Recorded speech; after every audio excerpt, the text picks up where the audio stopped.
मंगल देव या तो आपके जीवन में पराक्रम लाएंगे या फिर आपको आपके ही कार्मिक अग्नि में ही स्वाहा कर देंगे।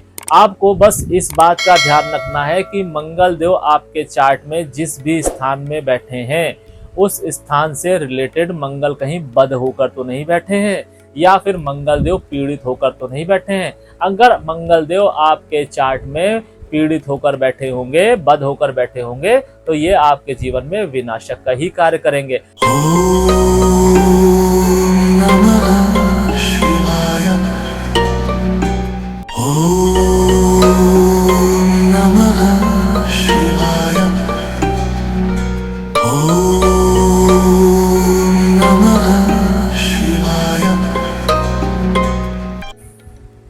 ज्यादातर लोग मंगल को क्रोध का ग्रह समझते हैं, जबकि ऐसा नहीं है। मंगल आपके जीवन में आपका रक्षक है, वहीं विनाशक भी है। मंगल देव को अगर आपको समझना है तो आप ऐसे समझिए कि अगर आपके जीवन में पराक्रम से रिलेटेड या फिर करेज से रिलेटेड या डिसीजन से रिलेटेड चीजें पॉजिटिव वे में जा रही हैं तो समझिए मंगल आपके जीवन में पॉजिटिव है, और अगर इसके अपोजिट जा रही हैं तो समझिए मंगल आपके जीवन में नेगेटिव है। मंगल की सबसे खतरनाक बात यह है कि आपको खुद ही नहीं पता चलेगा कि कब मंगल आपके जीवन में रक्षक है और कब आपके जीवन में विनाशक है। जैसा कि मैंने आपको इस सीरीज के चंद्र वाले वीडियो में बताया था कि चंद्रदेव आपके जीवन में डिसीजन का काम करते हैं कि आपके डिसीजन कब कौन से कैसे लेने हैं, और उसी तरीके से आपके जीवन में कर्मों का निर्धारण शनिदेव के साथ साथ चंद्रदेव भी करते हैं। आज मैं आपको बताने वाला हूं कि मंगल देव का रोल आपके जीवन में क्या होता है। मंगल देव को सिर्फ अगर आपने क्रोध का ग्रह, रक्त का ग्रह समझ लिया है तो आप गलतफहमी में जी रहे हैं। आज के वीडियो में आपको पता चलेगा कि मंगल देव किस तरीके से आपके जीवन में उथल पुथल मचा सकते हैं अगर आपने इनको गलत तरीके से ट्रीट किया। मंगल देव के अंदर इतनी ऊर्जा होती है जो आपके पूरे के पूरे जीवन को प्रभावित करती है। मंगल आपके जीवन में एक फैसला है, मंगल लड़ाई नहीं है जिसे हम लोग समझते हैं कि मंगल लड़ाई झगड़ा है। नहीं, मंगल लड़ाई झगड़ा नहीं है, मंगल फैसला है कि आप कब कहां कैसे लड़ेंगे, उस लड़ाई में जीतेंगे, हारेंगे या पूरी तरीके से बर्बाद होंगे। आज के वीडियो में आज आपको ये पता चलेगा इस ज्ञान के माध्यम से कि मंगल देव सिर्फ एक ग्रह नहीं है, एक योद्धा नहीं है, बल्कि आपके जीवन के 360 डिग्री रक्षक हैं और वहीं विनाशक भी हैं। अगर आपने इनको अंडर एस्टिमेट किया तो मंगल देव आपके जीवन में एक ऊर्जा की तरह कार्य करते हैं। अगर आपके जीवन में ऊर्जा ना हो तो आप पूरी तरीके से लेथार्जिक हो जाएंगे, आप कुछ कर नहीं पाएंगे। इस ऊर्जा को किस तरीके से संभालना है, किस तरीके से कंटेन करना है, ये वीडियो इसी चीज पर बेस्ड है। Welcome celestial seekers to the cosmic journey where the stars align and destinies unfold. मैं यहाँ हूँ ताकि ब्रह्मांड के रहस्यों के माध्यम से आपको गाइड कर सकूं और ज्योतिष के ज्ञान से आगे का मार्ग प्रकाशित कर सकूं। मंगल देव जिसे हम लोग सिर्फ डर और क्रोध का ग्रह समझते हैं, रक्त का ग्रह समझते हैं, नहीं। रक्त, भूमि, वक्रकर्मा, वीर भाव और अग्नि। वक्रकर्मा कहते हैं लिटिगेशन कोर्ट केसेस को, और वीर भाव आपके करेज, आपका जो जितने भी डिसीजन हो गए जहां पे आप अपना करेज को शो करते हैं वो सारा चीज हो गई आपके वीर भाव। अग्नि आपको पता ही है। तो मंगल देव या तो आपके जीवन में पराक्रम लाएंगे या फिर आपको आपके ही कार्मिक अग्नि में ही स्वाहा कर देंगे। आपको बस इस बात का ध्यान रखना है कि मंगल देव आपके चार्ट में जिस भी स्थान में बैठे हैं उस स्थान से रिलेटेड मंगल कहीं बद होकर तो नहीं बैठे हैं या फिर मंगल देव पीड़ित होकर तो नहीं बैठे हैं। अगर मंगल देव आपके चार्ट में पीड़ित होकर बैठे होंगे, बद होकर बैठे होंगे, तो ये आपके जीवन में विनाशक का ही कार्य करेंगे। बृहद पराशर होरा शास्त्र कहता है कि मंगल भौम पुत्रः, यानी कि मंगल देव भूमि के पुत्र हैं, और मंगल देव भूमि को जहां सींचते हैं, जहां रिप्रेजेंट करते हैं, वहीं उनको चीरते भी हैं। अगर आपके जीवन में मंगल देव विनाशक का रूप ले लें तो ये मान के चलिए कि आपके जीवन में चाहे कितना ही अच्छा ग्रह क्यों ना बैठा हो, चाहे 365 दिन में 364 दिन आपके अपने क्यों ना हो, बस वो एक दिन ही काफी है जिस दिन मंगल देव का उग्र रूप आपके 364 दिन के द्वारा अर्जित किया हुआ धन या नाम या जो भी चीजें आपने की हैं, आपके सारे एफर्ट्स को शून्य कर सकता है, जीरो कर सकता है। इसीलिए अगर आपके चार्ट में मंगल देव खराब है या बद होकर बैठे हैं तो आपको यहाँ पर सावधान होने की आवश्यकता है। ये वीडियो आपको डराने के लिए नहीं है, बल्कि आपको आगाह करने के लिए है कि मंगल देव जैसी एनर्जी को आपको लाइट नोट पर नहीं लेना है। अब मैं आपको बताऊंगा कि मंगल देव आपकी कुंडली के 12 भावों में अगर बैठते हैं तो क्या रिजल्ट देंगे। अगर मंगल देव आपके लग्न में बैठते हैं तो वो आपके अंदर एक गजब की ऊर्जा देंगे, एक अग्रेशन देंगे, जिस अग्रेशन को चैनलाइज करके आप कुछ भी पा सकते हैं अपनी पर्सनालिटी को इम्प्रूव करने के माध्यम से। लेकिन अगर इस अग्रेशन के माध्यम से आपने किसी भी चीज को नियंत्रित करने की कोशिश की तो यही आपके अगेंस्ट चला जाएगा। क्या करना चाहिए आपको यहाँ पर मंगल का दान करना चाहिए, चाहे मंगल आपकी कुंडली में पॉजिटिव बैठा हो या नेगेटिव बैठा हो।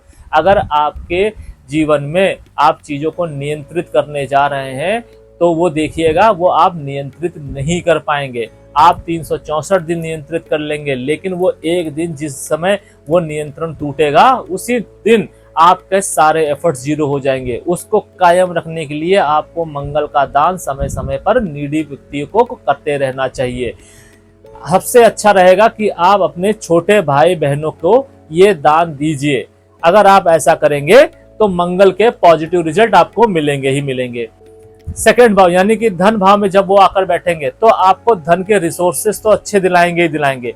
आपके अपने एफर्ट्स के माध्यम से आपको धन मिलेगा, मगर आपके जीवन में अचानक से वाणी के माध्यम से दिक्कत आ जाएगी, आपके स्पाउस के माध्यम से दिक्कत आ जाएगी। अब आप सोचेंगे कि स्पाउस का भाव तो 7th होता है, फिर क्यों दिक्कत आ जाएगी? दिक्कत इसलिए आ जाएगी क्योंकि अगर यहाँ पर मंगल बद होकर बैठा तो आपके स्पाउस के माध्यम से, आपके वाणी के माध्यम से, यानी कि आपका जो भी कन्वर्सेशन अपने स्पाउस के साथ जाएगा जिस भी दिशा में, वो उस चीज को अंडरस्टैंड नहीं करेगा। वो पूरे समाज को अंडरस्टैंड कर लेगा मगर आपको नहीं करेगा। तो यहाँ पर आपको अपने मंगल को संभालने की अति आवश्यकता है। इसके साथ साथ आपके जो अपना निजी परिवार होगा, चाहे आप महिला हो या पुरुष ही क्यों ना हो, वो परिवार भी आपके किसी न किसी एज के स्टेज पे आकर आपको छलता ही दिखाई देगा। आपको लगेगा कि आपका जीवन में कोई नहीं है। यहाँ पर आपको मंगल को साधने के लिए अपनी जुबान पर बहुत ज्यादा नियंत्रित बनाकर रखना चाहिए। आपको एक गुड लिसनर बनना चाहिए। अगर आप गुड लिसनर नहीं है तो ये आपकी वाणी को ऐसा खराब कर देगा कि आप अपने अच्छे से अच्छे रिश्ते को ऐसे समय पे खो देंगे जिस समय आपको उनकी सबसे ज्यादा जरूरत होगी। तीसरा भाव यानी कि पराक्रम भाव में जब मंगल देव आकर बैठेंगे तब क्या करते हैं? ये मंगल देव का सबसे अच्छा स्थान है। सबसे यहाँ पर बैठ के वो सबसे ज्यादा बली होते हैं। भाई बहनों से आपको सबसे ज्यादा फायदा दिलाएंगे और आपके माध्यम से भाई बहनों को सबसे ज्यादा फायदा होगा। पराक्रम और बिजनेस के माध्यम से आपको सबसे ज्यादा फायदा होगा, मगर आपको यहाँ पर वो अहंकार दे देंगे। इस अहंकार को आपको नियंत्रित रखना है। क्या करना चाहिए? आपको गुड़ का दान करना चाहिए, गुड़ का सेवन करना चाहिए। मंदिर में आपको बादाम का दान करना चाहिए यथासंभव। अगर आप ऐसा करेंगे तो मंगल देव अगर आपके कुंडली में 3rd हाउस में बैठे होंगे तो वो आपको पॉजिटिव रिजल्ट देते दिखाई देंगे। 4th हाउस यानी कि मातृ भाव में आकर बैठेंगे तो क्या रिजल्ट लेंगे? यहाँ पर वो आपकी माता की हेल्थ को खराब करेंगे, लेकिन भूमि भवन वाहन का सुख आपको जरूर देंगे। ये भूमि भवन वाहन के साथ अगर आपने कोई बिजनेस किया तो उसको आप मल्टीप्लाई कर लेंगे। यही पैतृक संपत्ति के माध्यम से मिली हुई जमीन आपको बहुत ज्यादा फल देगी। यही अगर जमीन आपको अपने ननिहाल से मिली तो ये बहुत ज्यादा उत्तम है। ये उतना उत्तम है कि अगर आपको अपने ननिहाल से एक टुकड़ा मिल गया तो उस एक टुकड़े से आप 10 टुकड़े बना सकते हैं। ये जमीन आपको इतनी फलेगी। माता की हेल्थ के लिए आपको अस्पतालों में दवाइयों का दान करना चाहिए, कुष्ठ रोगियों को कंबल बांटने चाहिए और उनको मेडिसिन का दान देना चाहिए। गरीब व्यक्तियों को भी आपको कंबल का दान देना चाहिए। संतान भाव में जब मंगल देव आकर बैठेंगे तो क्या देंगे? संतान भाव में जब भी मंगल देव आएंगे तो आपकी शिक्षा में एक अग्रेशन लेके आएंगे, आपका फोकस नहीं होगा, आप अपनी शिक्षा के माध्यम से लोगों को छलने की कोशिश करेंगे, ठगने की कोशिश करेंगे। आपको एक पुत्र तो होगा, लेकिन अगर आपने उस पुत्र का ध्यान नहीं दिया तो वो पुत्र आपके पूरे कुल का नाश भी कर सकता है। इसलिए आपको यहाँ पर अपने पुत्र पर अधिक ध्यान देने की आवश्यकता है, क्योंकि वो पुत्र आपके जीवन में साक्षात मंगल देव बनकर ही आएंगे।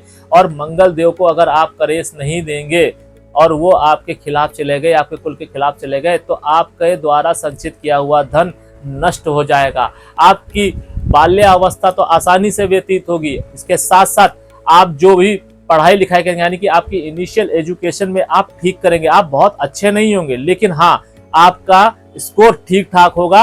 आप बहुत अच्छे पढ़ाई लिखाई में नहीं होंगे, लेकिन हाँ, ये भी नहीं है कि आप वहां पे सरवाइव नहीं कर पाएंगे। आप अच्छा से सरवाइव भी करेंगे, लेकिन उसका आप पूर्णतया फायदा नहीं उठा पाएंगे। क्या करना चाहिए आपको? यहाँ पर भी आपको मंदिर में फलों का दान करना चाहिए, गुड़ का दान करना चाहिए, यथासंभव धार्मिक पुस्तकों का भी आपको मंदिर में दान करना चाहिए।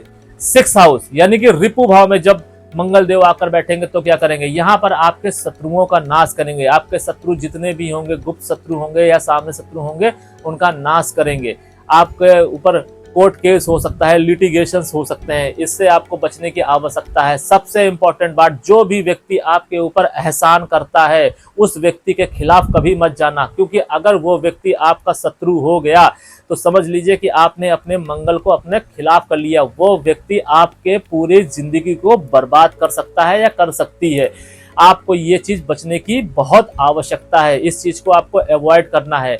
यहाँ तक देखा गया है कि अगर 6th हाउस का मंगल अगर बद हो जाए तो इंसान का कुल नाश हो जाता है। ऐसा शत्रु, जहाँ पे मंगल देव आपके शत्रु विनाशक बनकर बैठे हुए हैं, वहीं अगर आपने मंगल को बद कर दिया, आपने अपने ऊपर एहसान करने वाले व्यक्ति को अपने खिलाफ खड़ा कर लिया, तो वही मंगल आपका विनाश करने पर आ जाएगा, आपके कुल का नाश करने पे आ जाएगा। आपको समझ में नहीं आएगा कि अचानक से ये चीजें क्यों हो रही है। फिर चाहे आपका परिवार आपके साथ हो, आपके मित्र मंडली आपके साथ हो, आपका समाज आपके साथ में हो, वो एक व्यक्ति चाहे वो महिला हो या पुरुष, आपकी पूरी जिंदगी को बर्बाद कर देगा। इससे आपको बचने की आवश्यकता है। क्या करना चाहिए? यहाँ पर यथा उचित सबसे अच्छी रेमेडी यही है कि अगर वो व्यक्ति आपके जीवन में है तो उससे जाके आप माफी मांगिए, उसकी यथासंभव मदद कीजिए अगर आपने उसका दिल दुखाया है तो। और आप हनुमान चालीसा का पाठ कीजिए, विशेष अनुष्ठान कराइए, क्योंकि अगर आपने ऐसा किया है तो विशेष अनुष्ठान ही हो सकता है इस चीज को कम कर पाए, नहीं तो आपका विनाश तय है। 7th हाउस यानी कि जीवन साथी वाले हाउस में अगर मंगल देव आके बैठेंगे तो क्या देंगे?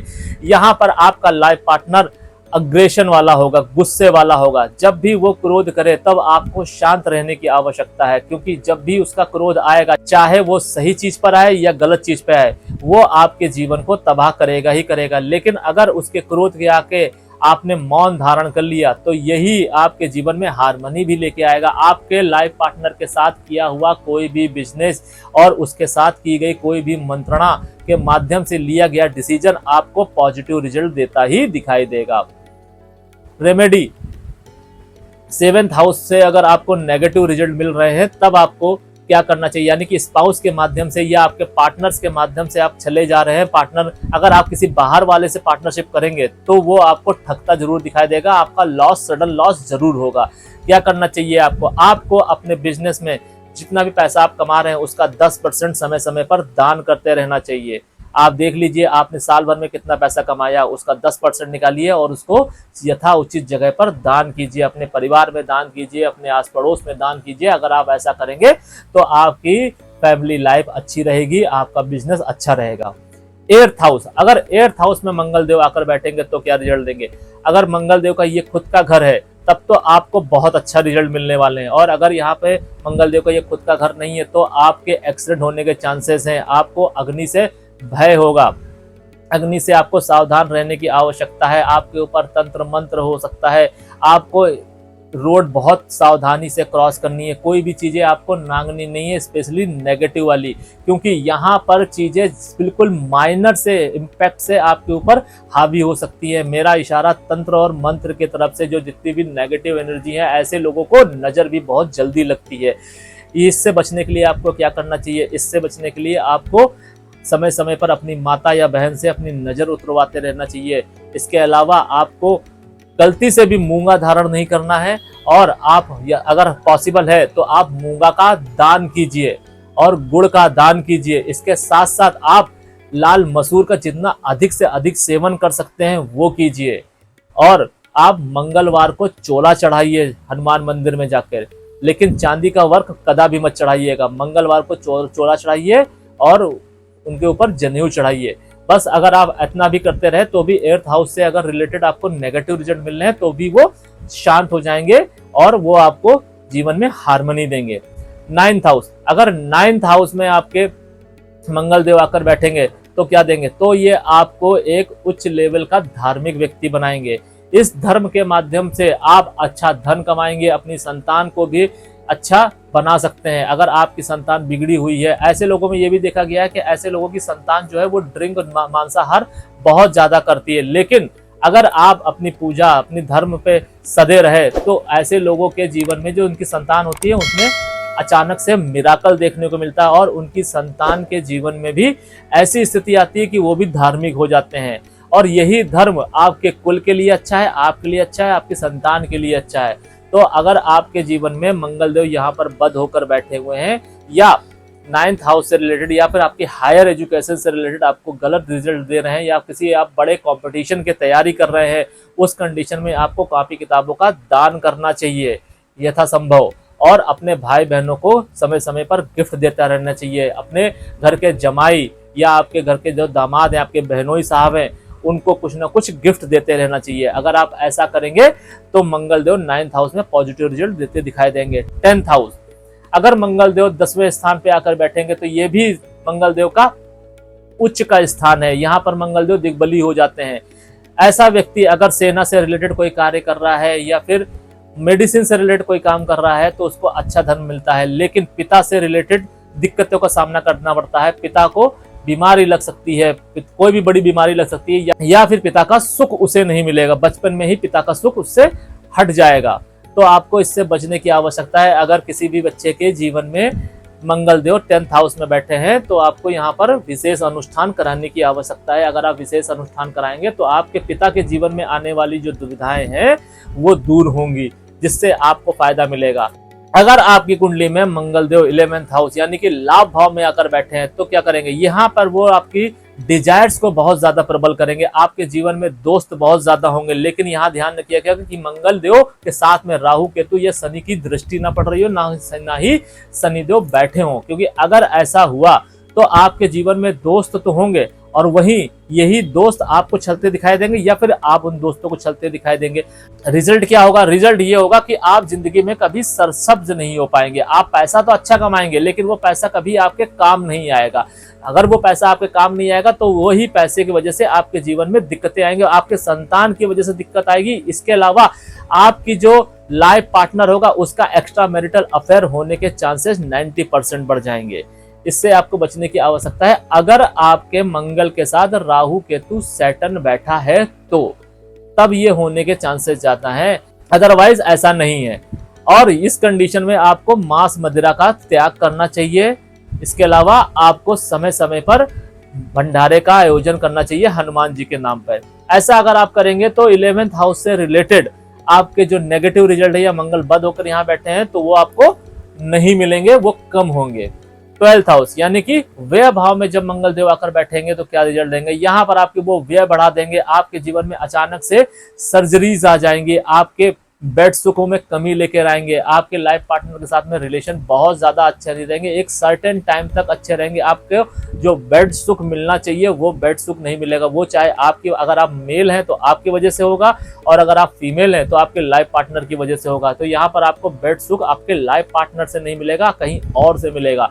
इससे आपको बचने की आवश्यकता है। क्या करना चाहिए आपको अपने घर में चांदी के शोपीस रखने चाहिए। अपने ड्राइंग रूम में, अपने बेडरूम में चांदी की मछली आप रख सकते हैं। इसके अलावा चांदी के हाथी आप रख सकते हैं। ये चांदी के हाथी अगर आपको अपने ससुराल से मिलते हैं तो अति उत्तम है। इसके अलावा आप चांदी का एक चौकोर टुकड़ा अपने साथ हमेशा रख सकते हैं, अपने वॉलेट में रख सकिए। जितना ज्यादा आप चांदी को कैरी करेंगे उतना ज्यादा आपके लिए बेहतर होगा। सोने को आपको अवॉइड करना है, क्योंकि सोना एक गर्म धातु है और आपको यहाँ पर गर्म धातु से दूर रहना है। जितना ज्यादा से ज्यादा आप चांदी का यूज करेंगे, व्हाइट कलर का यूज करेंगे, उतना आपके लिए बेहतर होगा।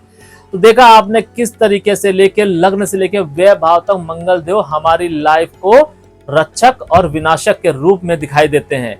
अगर आपके जीवन में मंगल देव बद होकर बैठे हैं या कमजोर होकर बैठे हैं या डिग्री वाइज भी वो बली नहीं है, तो वो आपके जीवन में दिक्कतें लाएंगे ही लाएंगे। क्योंकि हमारे जीवन में 9 ग्रहों के कोई ना कोई पोजीशन दी गई है, ग्रहों के माध्यम से, चार्ट के माध्यम से। क्योंकि आपकी कोई ना कोई राशि होगी मेष से लेके मीन पर्यंत, और वही डिसाइड करेगा कि मंगल देव आपकी कुंडली में योग कारक है, मारक है या बाधक है।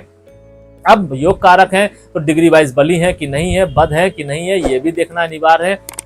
दोनों ही कंडीशन में रेमेडी क्या हो सकती है वो मैंने आपको बताई है। अगर कोई आपके जीवन में डाउट हो या जो भी चीज आपको समझ में नहीं आई हो या कोई आपका स्पेसिफिक भाव से रिलेटेड कोई क्वेश्चन हो, तो आप हमसे कमेंट के माध्यम से जुड़ सकते हैं। आप अपने इष्ट मित्रों के साथ ये वीडियो को साझा कीजिए, कमेंट के माध्यम से हमसे जुड़िए, व्हाट्सएप के माध्यम से जुड़िए। आपकी दुविधा का निवारण हम अवश्य करेंगे। फिलहाल आज के लिए बस इतना ही। सेलेस्टियल एनर्जीज आपका मार्गदर्शन करें और आपके आगे के सफर को प्रकाशित करें। शरणम।